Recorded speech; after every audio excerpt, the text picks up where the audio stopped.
Ross Bolen Podcast. You better listen. Welcome back to the Ross Bolen Podcast, otherwise known as RBP, presented by Bolen Media. I am your host, Ross Bolen, back again with your co-host, Chris Coulson. Hello, Christopher. Hello, Ross, or William, as some know him, or WR, as others know him, Or Bill. or Bill Chungus. or Ron, Or Ron Bowler. Ron Bean, Or Ron Wick. I have too many nicknames. It's a become man of many names. a very serious and stupid problem. If you're new here, our podcast has been around for a few years. We're a comedy show with a focus on mental health. We talk about a lot of different things, though: music, history, sports, animals, current events, and more. So much more. To start today's show, Cole's got his first ever pedicure this weekend, I got soft. which is important because I have received 0 pedicures. Look at that. Not only in this past weekend, but in my life. I'm out here living, baby. Well, I got invited by a lady friend, Uh-huh. and it was on a Friday, Uh-huh. and I figured what better way to get soft for the weekend Right. than some self-care.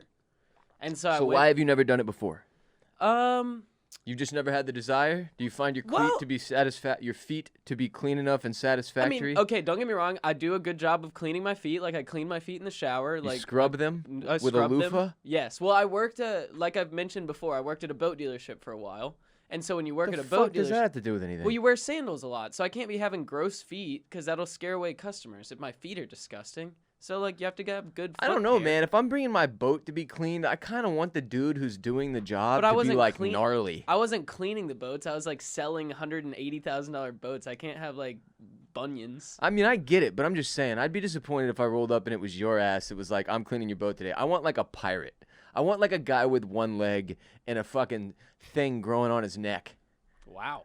Like a barnacle on his neck. Wow. He's one with the sea. He's like the guy who plays Anton Chigurh from what's the Coen Brothers movie? Whomst? Western. You know, Anton Chigurh from the No Country for Old Men. He then plays the villain in the newest Pirates of the Caribbean movie. Javier Bardem? You want him. You want him to clean your boat. To show up with like the barnacles all on his face and like You're talking about from Pirates of the Caribbean? yeah, the most recent one. Sure, hun. He was the most recent villain. That's who Ross wants cleaning his boat. So Anyways, talk me through this. the What do they pedicure. do to your feet? so you get there. First of all, you start with a nice warm soak. So you just put your feet in the water. Also, glass of wine, which I mean for you doesn't really do anything, but they do offer a glass of wine, which is very nice, added to the experience. The chairs are mad This soft. shit actually pisses me off now when I go places and they're like, "Would you like a nice alcoholic beverage?" And I'm like, no, and not because that's a thing that's offered. It's like it just sucks that it's not or a joint. Yeah. You know, that's Because a joint ideally, okay, so you definitely 'cause want to it smoke a speak- little beforehand. I would say definitely smoke a Oh, little for beforehand. sure. If I when do you're the going into pedicure, for sure. I'm just saying that overall speaks to like the deal in America where like Yeah. alcohol is just so deeply ingrained in the culture as like the option. Yeah. And I'm like, damn it, man, I smoke weed. Like, Yeah. give me Help me out here. Give me the option. Help me out here. Would you like an edible? It's So like, you it's start like, with no, not really. Fuck. The sad thing, but in edible, you would take it at the beginning and like you're just getting and then super you'd stoned. You're leave walking stoned. out and you're just like, oh, Now it hits here you. it comes. All right, so you start with the foot soak, which is very nice. It's nice and warm water. The chairs also are the massaging chairs, so they have like different settings. I had mine on the kneading setting. So Yeah, but your it's, like, feet are just in like a bucket, right? not really. It's more like, I mean, kind It's of, a but it's little like a bucket. connection to the chair. So like, it's not just Okay. like you're It not doesn't putting feel it. janky. Not at all. No. Because sometimes I see girls, you know how girls will put up, they like to The put story, up a photo of yeah. from their Instagram story, just the view from them Sure. to their feet. So imagine And then just like the person doing their feet. And it's Yeah. this awkward thing where it's like, you know, you put this up because you feel like baller or whatever, but you're like kind of making the other person subservient to you. I don't know. It's a weird situation. the Point being, sometimes I've seen one where the bucket's like janky. it's more like a very, very small hot tub. That's the material it is. I've also seen them fancy ones where some of them like look like they have jets that go They in there. do. So on it your has feet. jets on the bottom, Where and they're it's fit got. with their small fish coming and nibbling at your toes. There was an option for that, but I didn't choose that package. But that was an option at this one. What happens to the fish after? Like they die you for go, sure, You go right? to a bucket for that. They don't put the fish in I your know, bucket. but I'm saying my feet Okay. If you fed some fish off my feet, those fish are going to die. No, you got the good nutrient feet. You got the thick feet. You know what I mean? They're those well fish built are up. like getting jacked They're up getting after that. huge. Yeah, They're yeah, the yeah. ones that are going to survive and thrive. It's like they're the ones that are immune to COVID because they've been exposing themselves to all the antibodies. Have we been testing the fish? Probably. The fish? What fish? The fishes? What books? What fish? What Aquaman? Anyways, so you start with the feet soak. Get your feet nice and soft first. Then they just do the nice little, they clip your toenails right after that. Oh, thank God. I And did then mine after this that, weekend. the best part about it is then they clean out like your cuticles with this like scrubbing thing, and it gets your nails all soft and even, and they file See, them. this I'm interested in. And that was incredible. That was like very satisfying to watch because they're getting all the like not gunk, but like it's just like dead skin build up around your toes. And I've stuff. like one time, like don't get me wrong, I try to keep my shit tight. All right, Sure. I bite my nails because I'm an anxious person, so you don't have to worry about my fingernails getting long. Although my fingers do look like they've been attacked, and it's kind of disgusting and not very sightly. It's unsightly. I keep my toenails trimmed. When they get long, I cut them, you know? Yeah. And, like, one time I've, like, gone in there and, like, really gotten the cuticle, Yeah, like, gotten yeah. it clean. And there's, like, a relief. You It know, is you're really- just like, oh, God, this yeah. is the way my toes are meant to feel. So I can imagine that if you get it done by a professional and they do all of them, Yes. it's got to be quite the clean feeling. Exactly. So that's excellent. That was one of my favorite parts. And then after that, they use basically kind of like a sandpaper like brick They go thing. at your feet with this, like, yeah, fucking but thing. They lotion it up first so that it feels really nice on the bottom of your feet, but it gets them very, very smooth Gets all the dead and skin soft. off. Exactly. Runners so I was got to like, do this shit. My dad used to Really? sit on his bed, his mom and my mom in his bed, yeah. and he used to sit there at night and scrub his feet with this thing. My dad's been a big runner his whole life, and I remember thinking, man, that's disgusting. Isn't it because they like and then, sweat? And then my parents got a divorce, and I gotta think that had to have something to do with it. Like, Dad, you should have been doing your fucking feet in a different room. Not in the bedroom. Mom, can you confirm? Let us know. Call into the show. Okay, you soak. 888 WR Bolen. You soak. Soak, They clip. They cuticle, cuticle. and then scrub. And then after that, you either get color if you were gonna do color, which I didn't. Like on your toes. Yeah, like on your toes. I was didn't wondering do. if you I could didn't get, get like, I your didn't get my feet nails painted or tanned. anything like that. No. Okay. Or bleached. No. Like, I want some my of feet them, to be a little, like, whiter. These. Look less like I've been through some shit. You want like the fake sock tan? You want to? Yeah, give me do a fake faux golf sock tan, please. Okay. Wow. I want Bold to look move. like I'm a golfer. Bold move from Bill today. I'm not going to do that. And then after that, they give you a nice massage on your legs with lotion. Interesting. Calves? Yes. Knees? Above the knee? No, Nothing just above calf. the knee. No, it goes up to like high shin. All right. Which Would you that say was you're excellent. done summarizing your experience? Because I have questions. I would say I'm done. Are you ticklish? I'm barely ticklish on the bottom of my foot, and there was one moment where I was like a little bit ticklish, but it wasn't bad. It was never uncomfortable. Okay. Have you ever gotten a massage before? No, not like a spa massage. Okay, neither have I. And I the really reason- want to. The reason I've never gotten that or a pedicure is because I'm very ticklish. Oh, really? And I'm concerned with how the experience will go if the entire time I'm giggling like an idiot. Now, coupled with the fact that I'm not doing either one of those things sober, I would love to experience them under the influence of marijuana because it just seems like that would be the better way to get a massage and or a pedicure. The pedicure, 100%. You Just wanna like go if in you're a low. drinker, you probably want a glass of wine for an Yeah, experience like 100%. that because it's just more relaxed. Absolutely. It's the same exact thing. Don't judge me, you fucker. And They do ask if you're I'm very ticklish, and I feel like that would contribute to it. The weed, weed makes you a little giggly, so, Yeah. so I just feel like if it just wouldn't go well. They do ask if you're ticklish, so I do think they take that into consideration. They probably have secret techniques that are unknown to the normal man on how to avoid the ticklish nature in some human beings. Okay, you know? I can believe that. Ways to circumvent the issue. I can believe that because I've been touched by people who, like, there was no ticklish nature to their touch. Sure, You know? sure. I'm sure it's that same vibe. Maybe they get it a little intimate so that it's not as ticklish for you. Now I'm wondering, how Light a many candle? people, you know what? Yep. How many people have touched my feet in my your life? lifetime? So, like, my mom, my dad, obviously. The guy at Dick's Sporting Goods that measured your feet when you were like 7. Okay, yeah, probably. I guess he probably touched them. Yeah. Doctor. When is it? I don't Doctors they're touching your feet, dude. They're doing shit to you when you're a little kid. They're poking everywhere and making sure all your shit moves proper. Are you sure? Poking the bottom of your foot to make sure your toes react and shit. Don't they Okay. do that? I don't know. Doctor. We're just putting doctor on I there. just remember the knee thing. Remember when they used to hit your knee for the reaction Yeah, test? and there wasn't a foot one too. Foot 1, 2? There wasn't a foot one. Oh too? wait, actually, I think they did hit the they? top of your foot No, or the bottom of your foot. The bottom, the dead center. The bottom. No, not the dead center. I don't remember. I'm Anyway, sure I that's think there why was I've a never foot gotten a pedicure, and I recently have been invited by a female friend as well one. To get a pedicure. to I mean, get a I pedicure, highly and recommend. I'm in. Is Do the it. thing. We just haven't found a window yet, but like we're gonna go do it. I'm just I wanted to hear firsthand Yeah, it's how like it went for you. Oh, the only You recommend? I is it? highly recommend. The only issue that I ran into is they had to move the chair back to like max length because the chairs are built for like 5'8" women, Okay. not 6 foot tall men. Well, that's so my not legs were just a great news bit for me. long.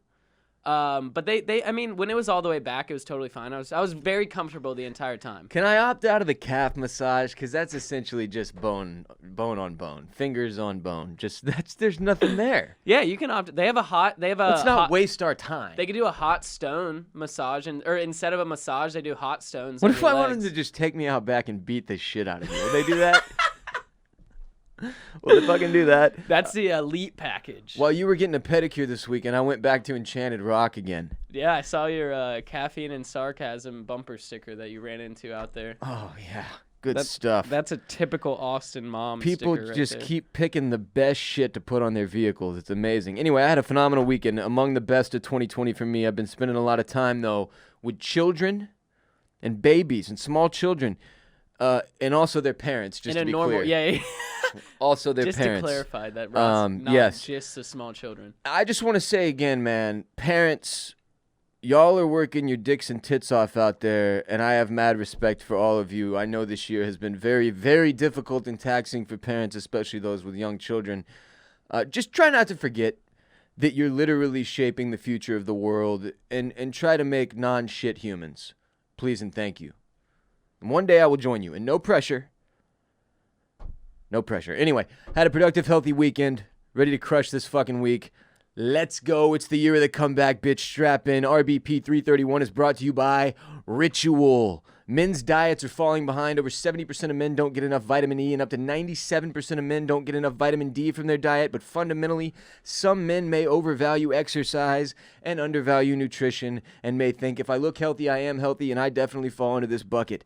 But there's more to health than meets the eye. So Ritual is introducing Essential for Men, the obsessively researched multivitamin that's formulated to help fill nutritional gaps in men's diets. I am a very busy human being in terms of shit I need to accomplish daily. Like, it's not necessarily, I'm not a fucking doctor, okay? I'm not in there doing surgery every day, but it's a long list of little things I have to accomplish, and I almost never have time to fully plan out 3 meals, breakfast, lunch, and dinner, much less make sure I'm getting all the nutrients I need to keep my body primed and ready to make fuck in the year of the comeback. That's where Ritual saves my sweet little ass. Ritual is your new type of two-a-days. From helping support heart health, normal muscle function, and normal immune function, this tiny step can have a big impact. Their nutrients are on display. Vegan-friendly, non-GMO, sugar-free, gluten-free, and major allergen-free multivitamins are traceable because it's where it's from is just as important as what it's for. Ritual always delivers. The subscription-based supplement is easy to start, easy to snooze. It's only about $1 a day to have essential nutrients delivered to your door. Step up your nutrient game with Essential for Me. Get 10% off your first 3 months when you visit ritual.com/RBP and start your ritual today. It's the year of the comeback. Add a new healthy ritual with Ritual. 10% off during your first 3 months at ritual.com/RBP. That's RITUAL.com/RBP. Go right now. Go. Time for some announcements and shouts. Happy birthday to Adam. Back on August 30th. Sorry, man. I just got your Snapchat. I hope it was dope. You can watch this show as well as listen on youtube.com/Bolen Media, BOLEN Media, youtube.com/Bolen Media. If you want to see our shining faces on there, we're there. Look, we wave at the camera. On Twitch, we also wave at the camera, where we stream every Sunday, Tuesday, and Thursday at 7 p.m. Central Time. Sunday, Tuesday, Thursday, 7 p.m. Twitch.tv/Boss Rollin'. That's Ross Bolen with the B and the R reversed. Twitch.tv/Boss Rollin'. Sunday, Tuesday, Thursday, 7 p.m. Central Time every fucking week, and sometimes randomly throughout the week as well, if we feel like it. That will do it for announcements and shouts, unless you have one. Do you have one? He looks like he has one. He's got one. Here it is, folks. Shouts to Nick and Sydney on their engagement.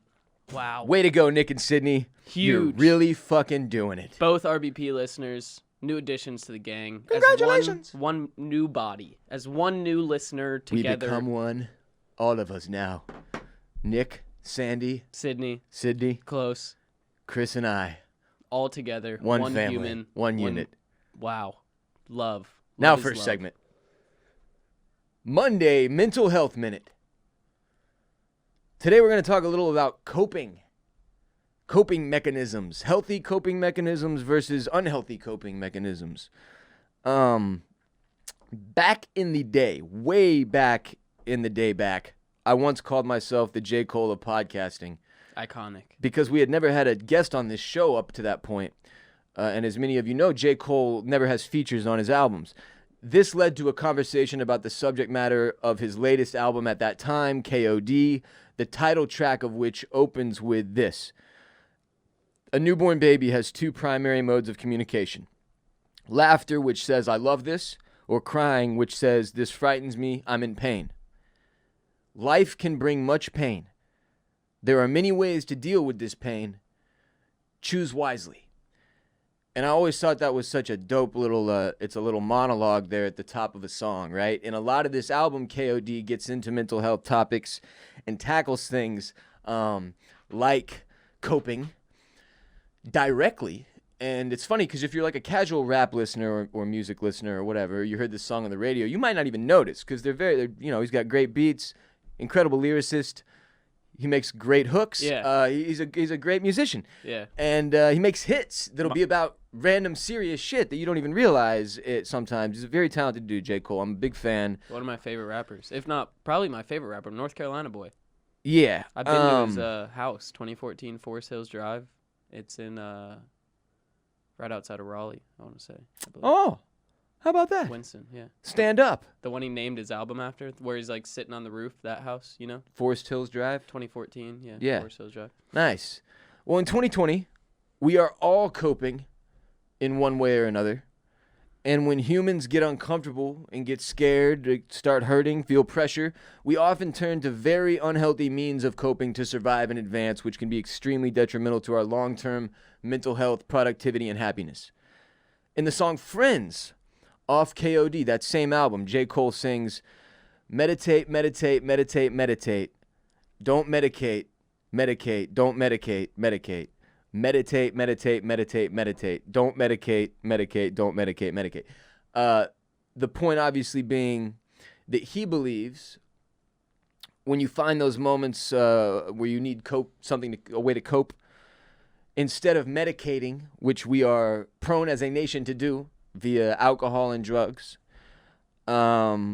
he suggests meditation. Now, when I first heard that line and when I first talked about this song, I had never meditated in my life up to that point. And in fact, I remember even thinking to myself, like, this is a little, like, a little cheesy. And J. Cole can sometimes be a bit on the cheesy side of transparent, which I respect because it's familiar territory for me. But he does a very damn good job of making a rap song about a subject that most people aren't even comfortable discussing with normal prose. So I get that meditation sounds silly to some people. Sure. Particularly males. Well, it sounds like this, like, entrancing thing. It sounds like a much deeper than it actually is. Before I started meditating, Like, it's most things you don't understand. you think it's like this full, like, spiritual religious thing almost, to where it's really not that. It's just Well, mindfulness. just off the top, it's like, what is meditation? Yeah, exactly. And it sounds like this thing that you would Like, have to learn or you know what I something, mean? or something, which it can very You much. do have to learn, The for one I sure. did was a lum. Yeah. But the point being, it's a lot less complicated than it may actually feel like it would be from the outside, especially if you don't have a familiarity with therapy or self-help or care, self-care. Yeah. Or whatever, all these skills that we're trying to develop now as we desperately see that we need them in 2020. And so I basically wanted to explain that, like, when you can't keep your mind from racing from thing to thing, Sure. and that's anxiety and creates panic, and even for those who don't have anxiety issues or panic disorder, obviously it's, you wake at night, you can't get to sleep, your mind is racing from thing to thing, and people with this issue are more susceptible to trying to quiet the demons or the monkeys in their heads with substances and unhealthy distractions, right? Sure. Well, meditation gives you the peace that you crave. Swear to God on it. No, I've only done it agree with that. one time in terms of an organized meditation session, and it worked so well that I haven't done it since because I fell asleep and it scared the shit out of me how still I became because I've been living in pure chaos for so long that was extremely uncomfortable for me. Like I went from Pee Wee football to the NFL or some shit, and it was just too much. I had to pump the brakes. But I do smaller versions of meditation daily. I pray every night and sometimes throughout the day as I see fit. But I just wanted to suggest that if you're still looking for more tools in 2020 or just in life in general, as a way to cope with the difficulty of our circumstances as a society, as a human race, or just as an individual, maybe it's particular individual things that are happening to you specifically. It's funny because I know people on both sides of this spectrum. I know people who are having one of the best years of their life among the chaos of COVID, and I know people that are just getting absolutely fucking pummeled. Yeah. On top of COVID Yeah. and everything else that's happening. We all need coping mechanisms 100%. on both sides of that spectrum, but especially those of us if you feel you've been getting kind of dumped on it, that it's been a harder year than normal, even considering the circumstances, then you need these mechanisms. You need ways to do things healthily. We can't just be like the American dream was like Homer Simpson, like your problems could be taken care of with a couple beers at the bar with your boys and some dumbassery. You know, like that's not really true. Yeah.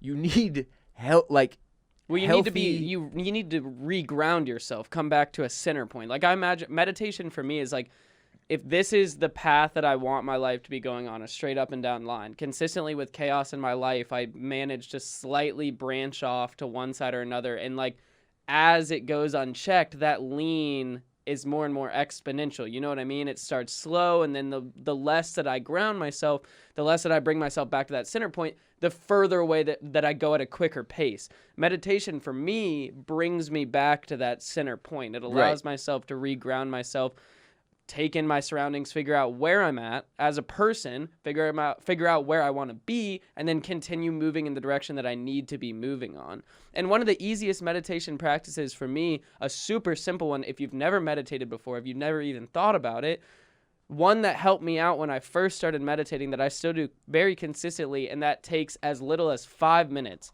is close your eyes, sit in your chair, imagine yourself as heavy as you possibly can be, sinking into your chair, and then slowly trace your mind from the tips of your toes up to the top of your head, and then back down to the tips of your toes. Go as slowly as you can, and if it takes you 2 minutes because you can't go any slower, that's fine. But be completely in your mind, eyes closed, only thinking about that for 2 minutes, if that's all you can do. If you can do it for 10 minutes and stay in that space, even better. But go as long as you can, and that's a really, really good one to start with. Yeah, and look, I literally got on YouTube and typed in meditation practice yeah, exactly. class, and I found one with like 20 million views and went. Yeah. And that's it. So, you know, obviously the opposite side, medicating, it's a very temporary fix. Exactly. And that's the problem with using it too often. It's not that I'm not saying there are days where you need a fucking couple beers with the boys at the bar, or whatever it is that you do, substance or otherwise, unhealthy coping mechanism wise. I'm not saying there aren't days where you need that shit. Yeah, because absolutely. there are, Yeah. dude. But that can't be your go-to. No, because that's an external source looking for an internal help. Trying to fix an internal problem with external bullshit. Yeah, exactly. Meditation is fixing an internal problem using yourself, which is the way that it needs to be done. That's a permanent fix there because you're actually doing it on your own. You're not relying on more of a Band-Aid or crutch approach to things where medicating can come into play. Now, medicating can soften the blow. Medicating can absolutely help you get through certain things in a healthy way. But it's not a long-term fix. I just don't. If there's not other stuff implemented with the medication, it still doesn't count as a healthy way to me. If it's just med, but that's just me in my own mind, the way I classify the things. I understand. Like I can take my meds, but if I'm not doing healthy shit, adding actually healthy coping mechanisms outside of medication, it tends to be very short-lived in terms of success. 100%. Yeah. But sometimes you need that short, like. No, absolutely. For That's me what I was just saying, personally, for sure. yeah, There's days where you need, and you just weeks need the where you short-term need to be able to success. just fucking get through. Sometimes you just got to have something to grip it and rip it. Yeah. Like, I get that too. Yeah. But when you can get yourself to that place, and The when long-term you're fix trying to is find, needed. if you're like, I need something to quiet my mind, and typically you're somebody who goes with, a few drinks or a few tokes or whatever it may be, try something different. Try meditation. Try a little Just see what happens. Why the fuck not? You got nothing else to lose. The world's on fire.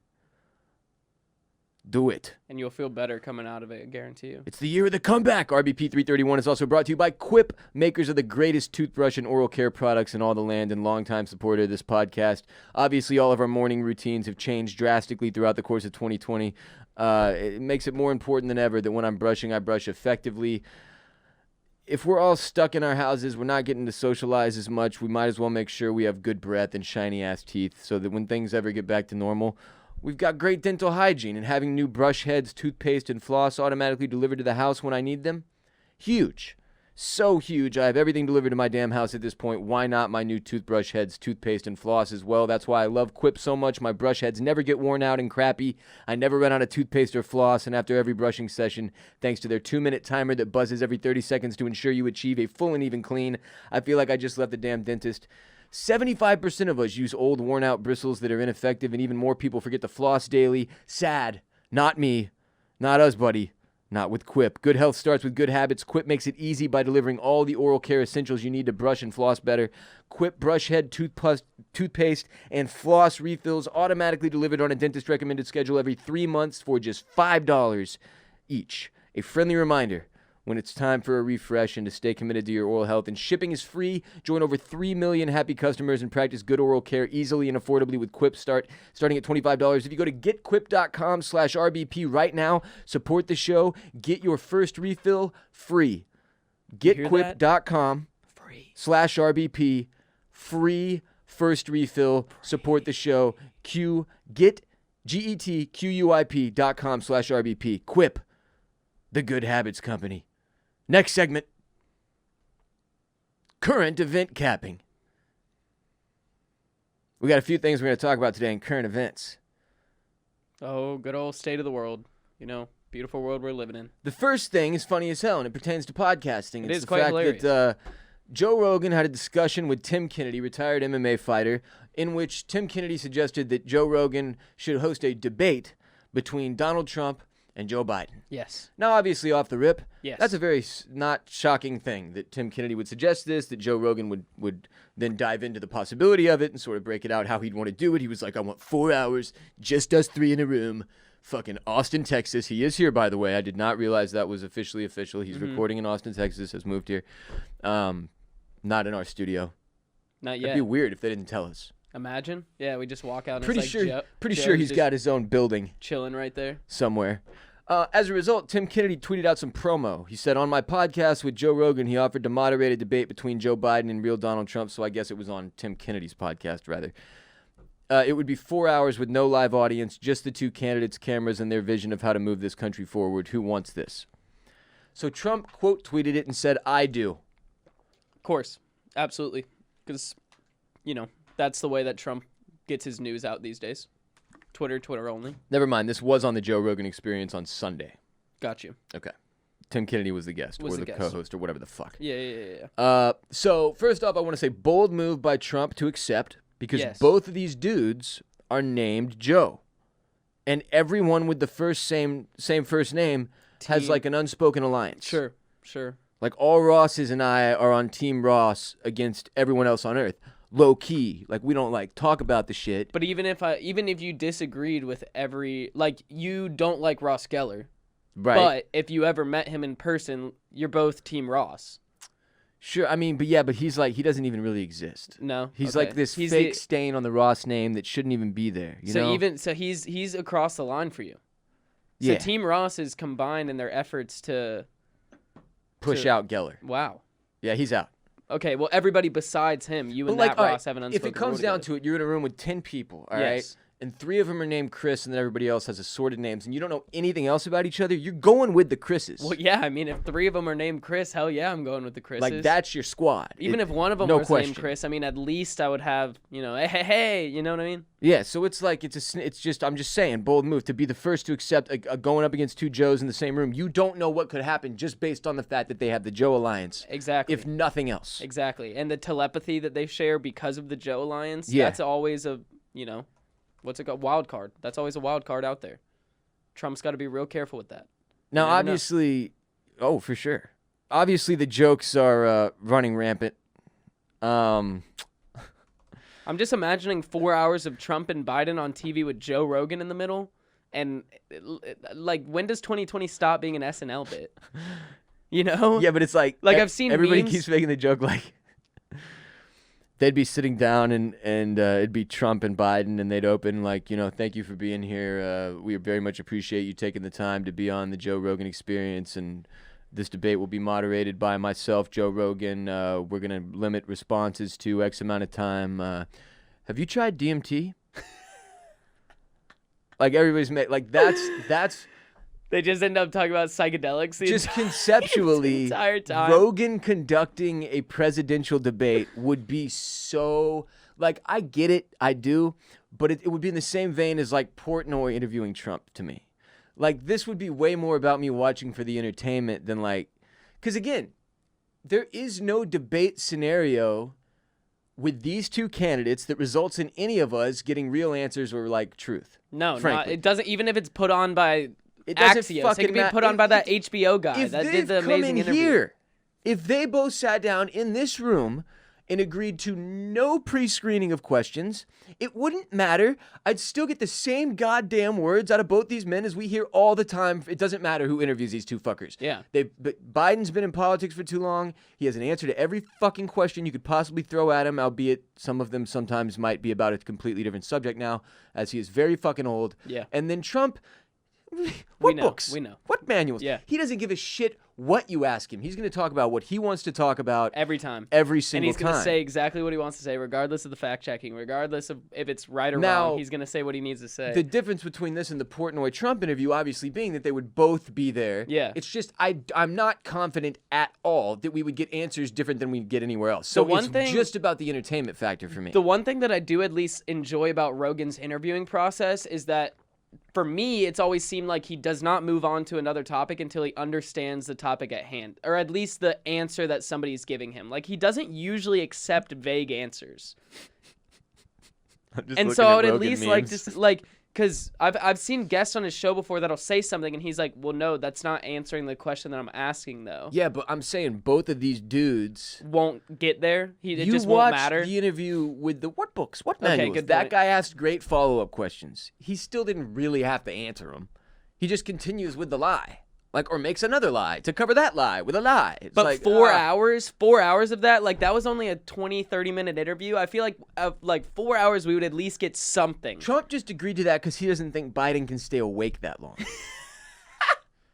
But it would be, look, there's no way it's 4 hours. Even if they get this to happen, which I don't think they will. An hour tops. We're talking about, 4 Tops. hours. No one is trying to listen to, frankly, either of these 3 motherfuckers talk for 4 hours. Even the Rogan podcast will top out at 3.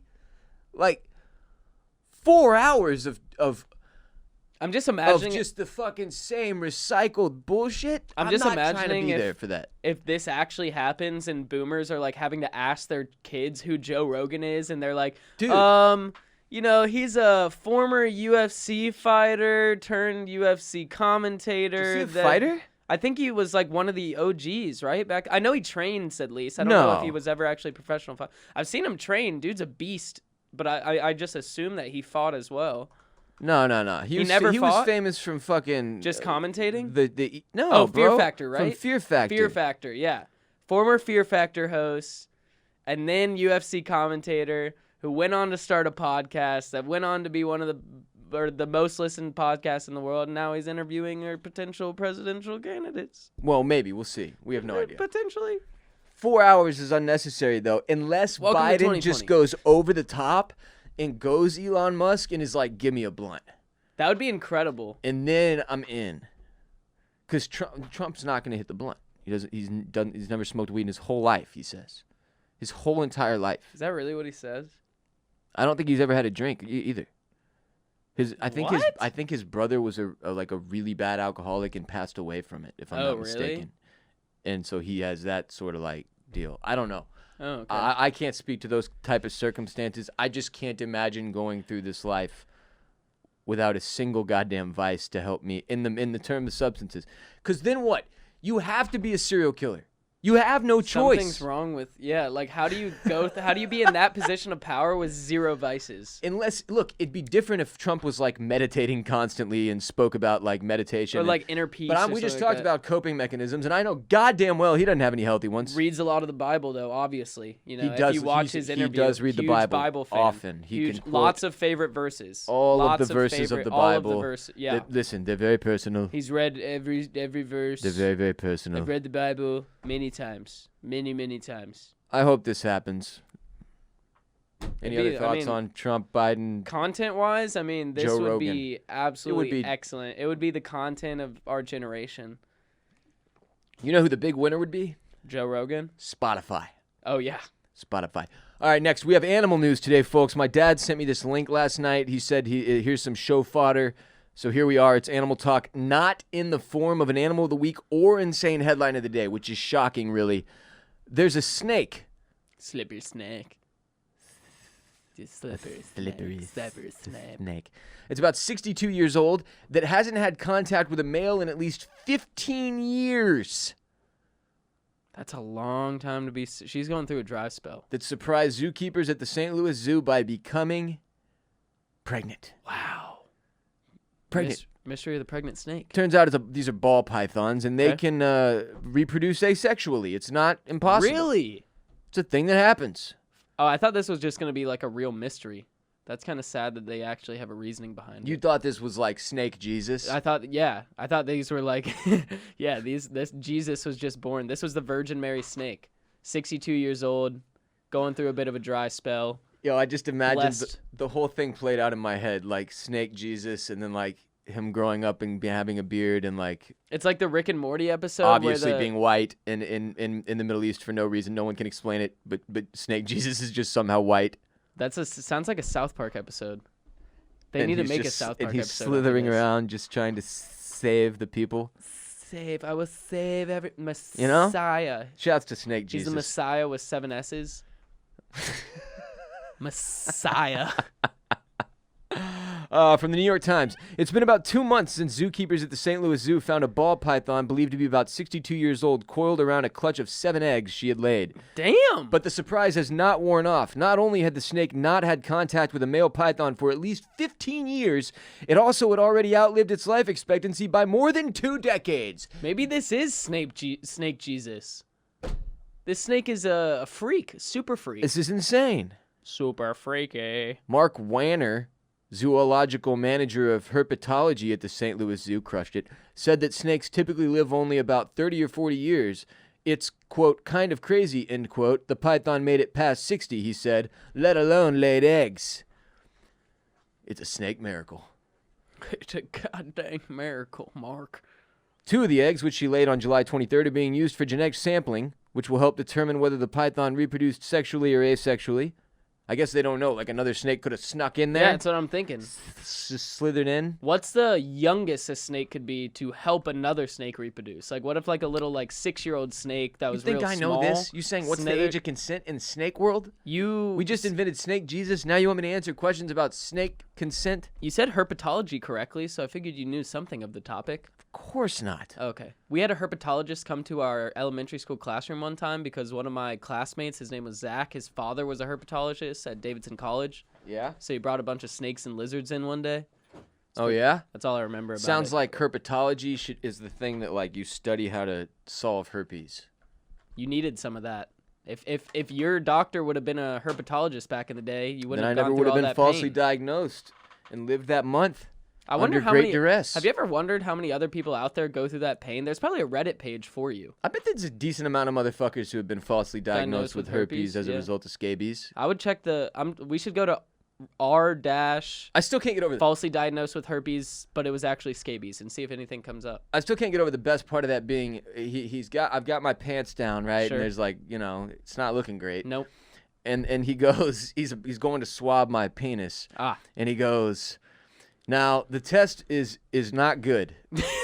And it comes back negative when people are positive. So even if you get a negative, we're going to still treat it as if you're positive, and here's some Valtrex. And I just remember looking at him in the eye and being like, how many more years was this of school?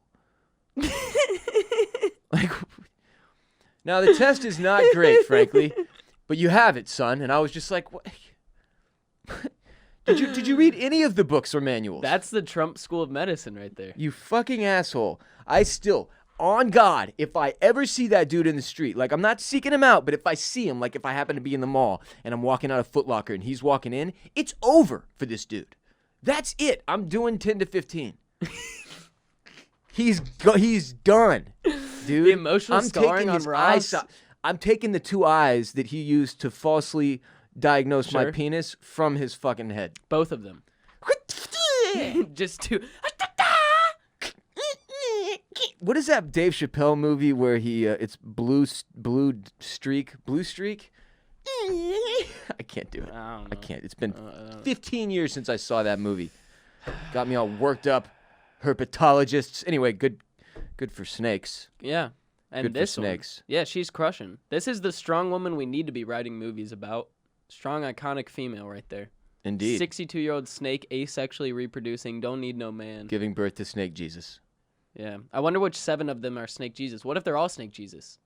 She has You 7. Okay, whoa. Or like it's like the 7. Everybody gets one. She's like it's the 7 prophets, the 7 holy. 7 is a lucky number. Everybody gets one. Maybe it's a sign. Lucky number 11. Speaking of movies, Tenet.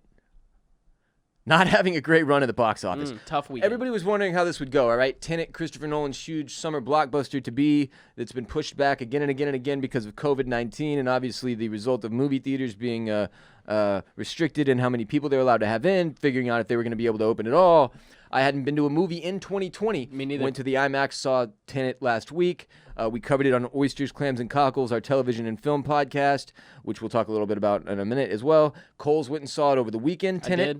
I did. Again, Christopher Nolan behind The Dark Knight, the whole that Batman trilogy. Yeah. Batman Begins, The Dark Knight Rises. Christopher Nolan of Inception, Interstellar fame, famously the brother of Jonathan Nolan, known idiot who created Westworld. I'm just fucking with you. He's probably a great dude, I'm sure. Maybe. I don't know. I don't know anything about him other than that Westworld sucks. Isn't there like a Joy Nolan too? Is there a sister in that family? Joy... Is that a different... Isn't that a thing? Christopher Nolan, or Jonathan Nolan and something Joy, I think, are the... Yeah, Joy Nolan is an American screenwriter behind something. Oh, it's brother-in-law. Oh, okay, so it's... What books? Jonathan's wife. Jonathan's wife is Joy. So we're good there. Okay. But yeah, I've seen a lot of Nolan's movies in theaters. After you see one in theaters, you kind of realize that every new Nolan film that's going to come out, you should probably see it in theaters. It's one of those... It's like Nolan a Tarantino. Is absolutely bona fide as one of the top directors in Hollywood at this point. A guy that demands you pay attention to whatever it is he is working on, right? 100%. And if I have he the did opportunity... Dunkirk as well? He did Dunkirk. He did Interstellar, Inception. He always works with like the same fucking... he always has Hans Zimmer making his music. Hans is the GOAT. Just fucking hit me with it, dude. Oh, hit me with the Zimmer horn. Whatever those noises are, bring them on. It's like the hype horn, but it's like dark and beautiful. Yeah. It's like a nautical vessel that's been taken to another level and put inside of 100-mile deep cave. It's That's like the vibes it gives me. if you had the strongest trombone player in the world and you dropped him 3 miles into the ocean and made him blow as hard as he could. On like into a megaphone. Adderall and 5 lines of cocaine. Yeah. Yeah. Yeah, that's and about I'm just like, oh, let's fucking go. That's when you know. Tenet gets Michael started Caine hot. has to be in every single movie he does. He was Michael Caine's in 2.5 minutes of Tenet. I was gonna say he was barely in it, but he still was legendary. They were like, Mike, how much screen time you got in you? And he was like, Michael Caine can do probably 2 minutes. That was actually a pretty impressive Michael Caine. Probably 2 minutes max. Just give me a nice soup. She was only 18. I'm not going to do all the impressions from... If you haven't seen the comedy The Trip, go watch it. They do the incredible Michael Caine impressions and jokes the entire time. Costume design in Tenet, some sick suits. Oh, great God, suits. Yeah. Michael Caine makes a great joke about how if he really wants to play a billionaire, the protagonist cannot... No spoilers. We're doing spoiler-free Tenet talk here. This is not a spoiler. Yeah. But he tells the protagonist, if you want to be a billionaire, you're going to have to... Brooks Brothers isn't going to cut it. Yeah. Which is such a hot dig because Brooks Brothers literally went bankrupt like 2 months ago. Yeah. But so then throughout, he gets a blank credit card. And then throughout, it's James Bond level suit shit. Maybe above. Maybe a cut above James Bond even. That restaurant scene, the undertone of it was absolutely hilarious. There was so much swag and all this. Just unbelievable. The protagonist is just charismatic. Robert Pattinson, unbelievably suave the entire time.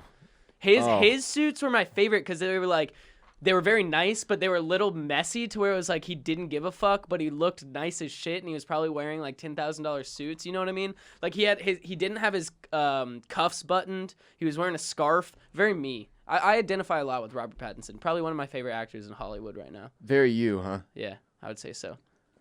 Just gonna go ahead and throw yourself in the old Robert Pattinson. I think think me and Robbie P would get along well. I think we'd be tight. Fair enough.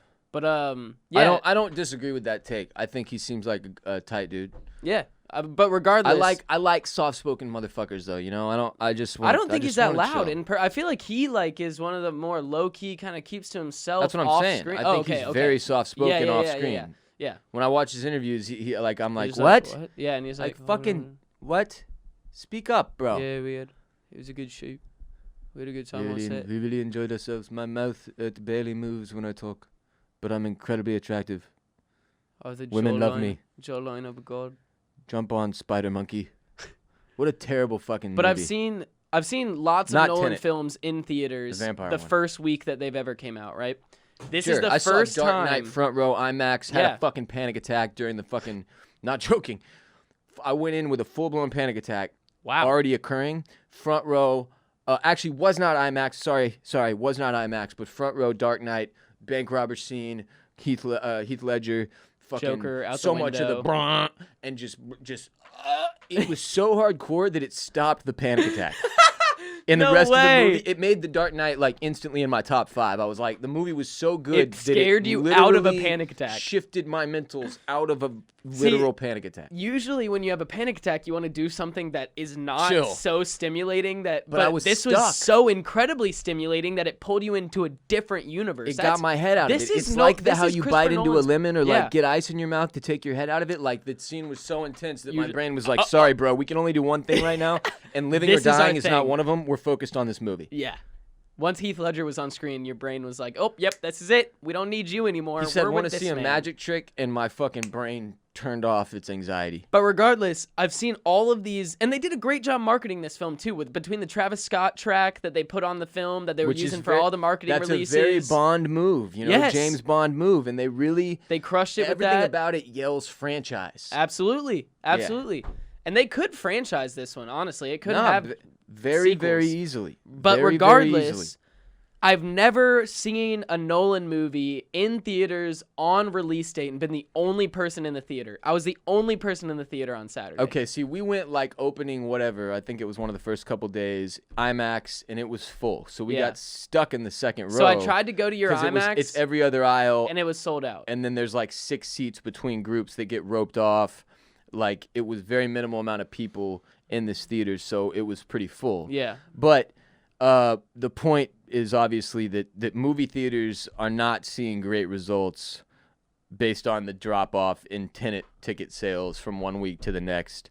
Well, I mean, you got to think if this was totally normal, you'd probably be going to a legitimately packed theater, fully sold out, every single seat sat theater for this movie. For this one especially, the spectacle that it's said to bring on and that it does deliver on visually for sure.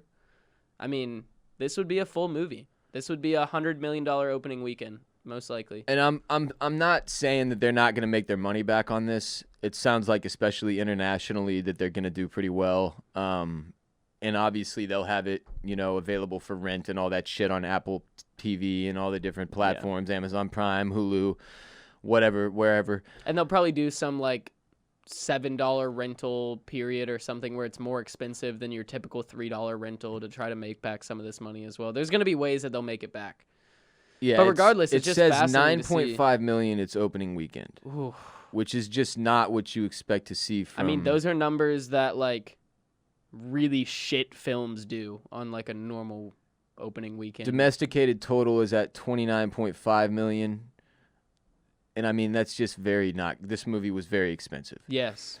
So what we'll continue to monitor is this shift in how movie production companies are deciding to get their product out there, because to switch to our next topic in the same vein, Mulan came out. Yes. The live action remake. And the way you have to access it, this is another summer blockbuster that was pushed back again and again and again and again, and then Disney was like, fuck it. We'll make it available to Disney Plus subscribers, but they have to upgrade to Disney Plus Prime, or Premium. I'm sorry. Yeah. And it's like $30. $30. On top of your $10 a month Disney Plus. So you're essentially paying $40 off the rip to watch Mulan. Which is the only additional movie offered The through live action Premium right Mulan. now? The Yeah. new Mulan. They I made a believe live action one just like they did with Aladdin, Beauty and the Beast, Lion King. Mulan is obviously a huge hit. But I believe right now Mulan is the only movie that you get with that premium subscription. So you're in theory paying $30 additional to watch one movie. Which the original, the OG 1998 Mulan is legitimately one of the great Disney movies of my lifetime. If not of all time. Zero cap to that current event take. Yeah. I've only seen it like 3 times, and I know every word to every song somehow.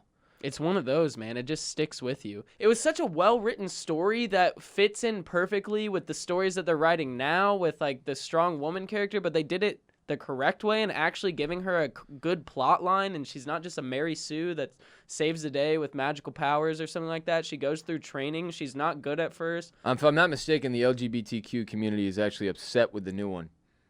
Are they? Yeah. I haven't I saw heard some about that headlines. one. I'll Google. I know that people are upset about it for different types of appropriation of Chinese culture, I believe. There's been some protests and some ups and boycotts, controversy. They cut the bisexual icon Li Shang from the Mulan remake and says it was a missed opportunity, according to Insider.com, for Disney to fix its LGBTQ representation problem. Also, the star of the Mulan Li Shang movie, was the little short dude. Yes. Remember him? Yeah. So they took that character Out who of was the- clearly Yes. out. And the star of the movie also said it was the part of the movie was filmed in the Xinjiang region where the Chinese government is holding the Uyghur Muslims, and the star of the film, the female actor, basically supported the Chinese government and the Hong Kong police during the Hong Kong protests instead of supporting the freedom fighters of Hong Kong. Oh, geez, Rick. Yeah, it wasn't great. It wasn't great. So this had a $200 million production budget. And it made $5.3 million. It costs $30 to watch on top of Disney Plus's subscription before it heads to the streaming library later this year. So it made how much? I think it made $5.3 million. No, I don't think they released their numbers for this shit. Okay. I if saw I'm not one. mistaken. I could be incorrect on that. I just saw a tweet that said 5.3 on a $200 million budget at one point. So it's at number 6 on their trending tab on Disney Plus. But they're saying there's a few ways to monitor it, that it had jumped up to... Basically, I'm reading an article that's comparing it to how Hamilton did, and not well. It did have a good little spike to start, though, it sounds like. Anyway, this obviously is very interesting. To have a movie go straight to, not just to streaming or straight to video or straight to whatever you want to call it, on demand, but to be a premium on top of a paid service, to have to join Disney Plus Premium, to have to pay an additional $30. And I guess their logic is like families and kids and shit. Like, Yeah. well, if it's 5 people watching it, that would have been $10 a ticket in the movie anyway, yada, yada, something like that. I don't know.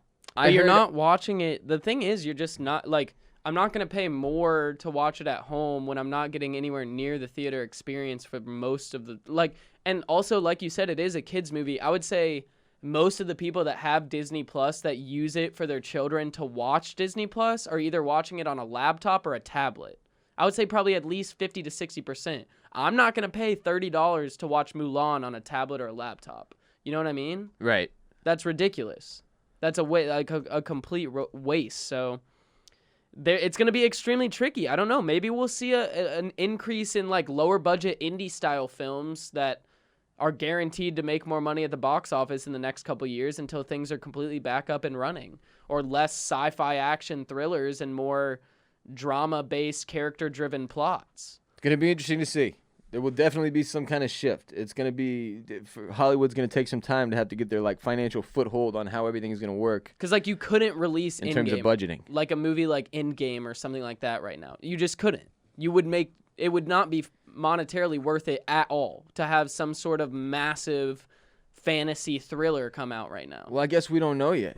Like, we don't know if something like Endgame would demand enough for it to be a massive success through, like, because people have been unwilling to swing. Like, Tenet is now clearly swinging for the box office version of this to see what would happen. Yeah. And seeing some issues. That's what I'm saying. But yeah. I don't think, like, I would say if Endgame is the most, something like Endgame would be the most drawing to get customers back into seats at a movie theater. I would say Tenet is like 60-70% of the way there. A Christopher Nolan blockbuster. I mean, I'd say that's right there, right below. If because Endgame is a different type of spectacle on another level. Yeah, I it's think like a Star Wars in terms of normal type of movie thing. releases, Tenet's in the tier 1 in terms of like what hype that would bring. We've also seen films that have benefited from the straight to streaming release type of. I would say Palm deal, Springs, because something Palm like that, Springs did. was a huge one, as we discussed on Oysters, Clams, and Cockles, our television and film podcast. That was one that like probably wouldn't have gotten my attention. I wouldn't have gone to see it in theaters, but because it was streaming on Hulu, I watched it, knew nothing about it, fucking loved it. We ended up covering it on OCC pretty extensively, and so. Oysters, Clams, and Cockles, again, is available wherever you listen to the Ross Bolen Podcast, along with general TV and film news. We're covering right now HBO's Lovecraft Country. We're also covering Amazon's The Boys Season 2, as well as Yellowstone Season 1, and having a blast. So go subscribe to Oysters, Clams, and Cockles, also brought to you by Bolen Media, hosted by myself with my co-host Barrett Dudley, who's been my friend for like 17 years now, and support us on there as well. Get yourself some TV, movie, and film talk every single week on OCC, and that will do it for current event capping. Little Donald Trump, Joe Biden, potential Rogan news, got some animal news, got some movie talk. I loved Tenet. I thought it was dope, but you got to listen to OCC's Movie Club on Patreon over there to get my full takes on it, my full review. All right? One more segment. We got time for one more segment. Ross reacting to Rockets. Alas, my Houston Rockets, my favorite sports team and far and away the one I've been the most emotionally invested in throughout my life, failed to do much against the Los Angeles Lakers and have exited the NBA's bubble, ending their 2020 season. It's always a depressing moment for me. The moment the season ends for the Rockets, the title run ends, which has happened every year for the past, since 1995. I'm always depressed right after. Like there's this wave of like, because that's one of the things I get excited about during the week, during the course of the week, the month. What matchups do we have? Who are we playing? You know, what are the spreads? Yada, yada. I love to get into all this. I fucking love it. I love sports betting. I love sports in general. Huge Rockets fan. And with every offseason comes a lot of uncertainty and questions about how will they change up the team to make the run. And in basketball, when you're a huge fan, there's 5 starters. You know your players very well. You become very acquainted with everybody on the team, and you gain these emotional connections to certain people. And in the case of the Rockets, there was certainly multiple people I had connections to, which I'll discuss in a second. But first, let me cap off that Lakers series by saying, people are very quick to jump on James Harden, jump on the Rockets. I get that they're a very hateable team and that in general Houston sports as a franchise, across all 3 franchises, are very hateable. I understand that. We're fun to talk shit about. I understand that. James Harden is an easy target. D'Antoni is an easy target. Russ is an easy target. I get all that. But we did not get, like, blown out in some unbelievable fashion. Did the guys not really give it their all? Yes. But there were a few factors here that played into what ended up being a disappointing series. First of all, Russell Westbrook got COVID-19. Okay, he couldn't work out for like 2.5, 3 weeks. This was after he absolutely crushed during the regular season, was destroying. He was phenomenal pre-COVID break. He gets COVID, can't work out, loses the great shape he was in. Then he comes back. He gets hurt, his quad, but he's forced to play early instead of like being able to recover his quad the full way because the Thunder forced that series to a Game 7. So he's not himself, which is a very important piece of the Rockets puzzle. Then Daniel House gets ejected from the bubble after Game 1, or the investigation starts after Game 1 and he's quarantined. Then he gets ejected from the bubble. He plays in no other games in the series except Game 1. Who is Daniel House? It doesn't matter other than to say that he was our sixth man playing 30 minutes a game. The sixth man in the NBA is a very important position. That is a huge loss that was given very little attention in terms of how bigly it affected the Rockets. Then on top of that, we played LeBron James and Anthony Davis. That is a monster of a team. Yeah. That is like a Monstars Space Jam situation. With a supporting cast. That can shoot, it turns out. Yes. And they were fucking amazing. The Lakers played their dicks off. They need to be given a lot of credit. It wasn't just that the Rockets fell flat and they were hurt and they were down a very important piece of the puzzle. The Lakers just played well. And they flat out kicked our asses. But don't discount LeBron James and Anthony Davis. On paper, you're looking at James Harden and injured Russell Westbrook versus LeBron James, 17 years in, who is a freak of nature and still a top 3 player easily, if not easily number 1, in the league, 17 years in. And Anthony Davis, who is easily a top 3 player and young as fuck. LeBron still and looks 7 like... goddamn feet tall. LeBron still looks... There were times in Game 5 where LeBron just looked in complete control of the basketball. He was in could control do whatever of he wanted. of the entire series from Game 2 on. Yeah. And there was nothing we could do to stop him. As soon as Houston started to gain any sort of momentum, LeBron was right there to shut him down immediately. The matchup was not good for us. It didn't play out well. It's over. But that being said, it's not all this bullshit that, like, NBA Twitter is just the worst place in the world. The team this was another disappointing end to what had a lot of promise in it as a year. As a result, Coach D'Antoni is out. He was an unrestricted free agent. He had the option to either renegotiate with the team and try to get a new contract or walk. He chose to walk. I loved Coach Mike.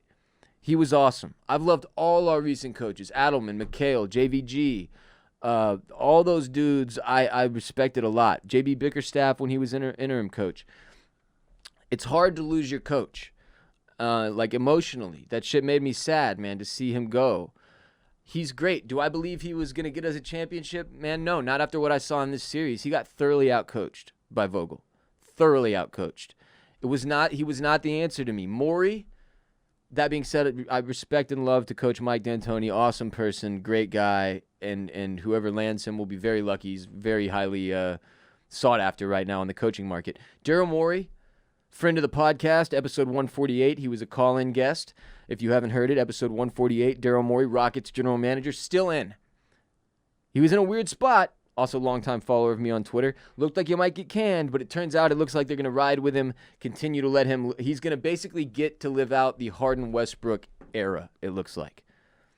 So the person in the strangest spot of all is owner Tillman Fertitta. He's the Landry's guy, the casino guy. He's getting rocked by COVID in 2020, financially. And he's a cheap fuck of an owner so far. Has not been willing to spend. Cuts corners and never gets into the luxury tax. How does NBA have a salary cap? Oh, yeah. Okay. Yeah. So how are you a cheap fuck of an owner? You just... If you're unwilling to go into the luxury tax. If you're unwilling to spend Is that like money. a Supermax contract? No, Is that what those Supermax contracts are a cap on a contract for X type of player with X amount of years, and you get X amount per team or whatever, something like that. Got you. So we don't have to get into all that. I don't understand the salary and the NBA side as much. I was just clarifying a little bit. Yeah. So he does not spend in the luxury tax. Heard. He does things to cut corners and save money, and there's no reason to believe that he won't continue to do that, and if he does, we're fucked. Sure. Because Westbrook's being paid $40 million a year. Harden is very expensive, $40 million a year. But they have to run it back. They have no choice other than go Harden, Westbrook, and try to build from there. But the season is over. Disappointing end to another promising one. Love the Rockets. Will continue to be a huge fan. Very interested to see who they pull as a coach. The NBA playoffs, however, continue on. They are not over, and the Texans suck ass, and the Astros are 500, which means one thing and one thing only. It's officially gambling season for me, and my loyalty lies only with the almighty dollar. Go Astros, go Texans, whatever, fucking Bill O'Brien. But money is my team now. Team money, though, to be clear. Not money team with Floyd, the woman-beating piece of shite. So tonight we've got our first Monday Night Football of 2020, and Coles and I both have picks for you. Doubleheader, 2 games, double the fun. And our sports betting sponsor, MyBookie, will double your deposit when you use the code RBP when you sign up. Coincidentally, this episode is also brought to you by MyBookie, and winning season has returned at MyBookie.ag. Winning season means doubling your first deposit, means Survivor, Super Contests, and Squares at MyBookie. It's time to celebrate the NFL season with some extra cash in your pocket. Sign up now, get your first deposit matched, dollar for dollar, all the way up to $1,000. Use the code RBP, and while you're at it, grab yourself an entry into the famed MyBookie Super Contest. The Super Contest is simple. All you have to do is pick 5 NFL games against the spread each week to have a chance at $100,000 guaranteed in cash prizes. The best part is MyBookie has thousands of bets to choose from all over the NFL slate and NBA playoffs continuing, and MLB as well, obviously. From live betting to championship futures, every play you want to make is waiting at MyBookie.ag. Make your picks, win big, collect your cash. Use the promo code RBP, double your first deposit now. It's a no-brainer. Your winning season begins today, only at MyBookie. It's gambling season. My teams are out. I am still in, and now I am Team Money. Team Money. Here are my picks for Monday Night Football. Money. I've got Steelers -6. It's bouncing around a little bit. It's been 5.5. It's been 6. I've got 6. Steelers -6. Locked it in MyBookie.ag. And then I've got Titans moneyline, which is carrying with it a -160 price tag. I took it anyway. I think they win the game. I don't trust them to cover the spread. I think it's 3 still, and I'm taking the money line as a result. Now it's at 3.5. Looks like I probably got a good money line on that. Mine's at 3. I'm seeing Pittsburgh's -6 still. I'm at -175 on Tennessee's money line. So I wasn't gonna take that because that's a little low for your boy. I was gonna take on the Titan Broncos game. I was gonna bet the under at 41 at -115. Ground and pound offense from Tennessee. Very low scoring team last year. Won a lot of their games 14-13, 14-10.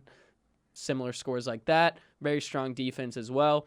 I was going to bet the under on that one. And then the Pittsburgh game, I was going to go. So are you? What do you mean you were going to? I'm These are betting your the picks. under. This is my pick. Your pick is the under. I'm taking the in under. Titans Broncos. I'm taking the under on Titans Broncos. Again, the under is set at 41, and that's -115. Obviously, that fluctuates. We don't know that it's going to be that when you get on there. Exactly. And for the Steelers, I'm also taking -6.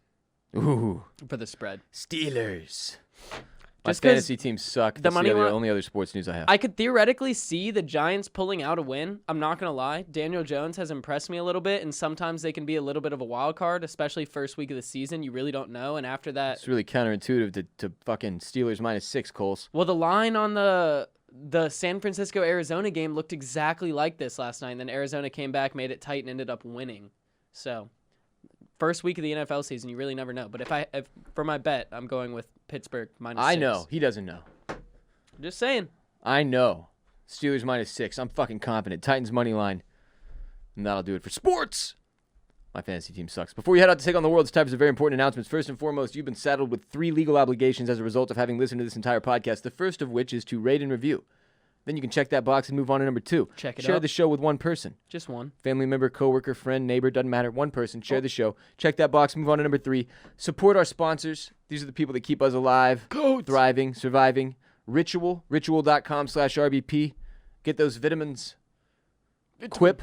Get Quip.com/RBP. Keep your teeth clean. Stay clean. MyBookie.ag, code RBP. Get those sports bets in. Make money. Those are your 3 legal obligations. Fulfill all 3. Check those boxes. I'll call off the dogs. We won't have to see each other in court, and we can all live long and prosper. Follow the show on Instagram at the Ross Bolen Podcast, on Twitter at Ross Bolen Pod, or on Facebook.com/Ross Bolen Podcast. Follow me, Ross Bolen, on Twitter, Instagram, and Snapchat at WR Bolen, at WRBOLEN, and you can catch me live Sunday, Tuesday, Thursday, 7 p.m. Central with this man, Chris Coulson, on Twitch.tv/Boss Rollin'. We may have a surprise Sunday or a Monday night stream for you tonight.